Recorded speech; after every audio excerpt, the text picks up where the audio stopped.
Jahon sog'liqni saqlash tashkiloti tavsiyasiga muvofiq sog'lom ovqatlanish semizlik va u sabab rivojlanadigan qandli diabet ikkinchi turi, qon bosim oshishi, infarkt, insult va saratonning ayrim turlari xavfini pasaytiradi. Taomlanishda kichik o'zgarishlar yordamida sog'lom ovqatlanish tamoyillarini hayotingizga qanday kiritish mumkin? Buning uchun butun donli yormalar, dukkaklilar, yong'oq pistalar, urug'lar, meva va sabzavotlar, dengiz balig'i va ozuqa tolalari iste'molini oshirish kerak. Va tuz, shakar, trans yog'lar, hayvon yog'lari, kolbasa, sosiskalar kabi mahsulotlar iste'molini cheklash kerak. To'g'ri ovqatlanish sog'lom hayot garovidir.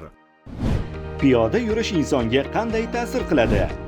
3 daqiqa yurganda qon bosimi pasayadi. 5 daqiqa yurganda ochiq havoda kayfiyat ko'tariladi. 5-10 daqiqa yurganda ijodiy fikrlash yaxshilanadi. Ovqatdan keyin 15 daqiqa yurganda esa qonda qand miqdori kamayadi. 30 daqiqa yurganda tana vazni kamayadi. Piyoda yurish tezligiga qarab 40 daqiqa yurganda qariyalarda yurak ishemik kasalligi xavfi pasayadi. 90 daqiqa ochiq havoda yurganda depressiv xayollarni kamaytiradi.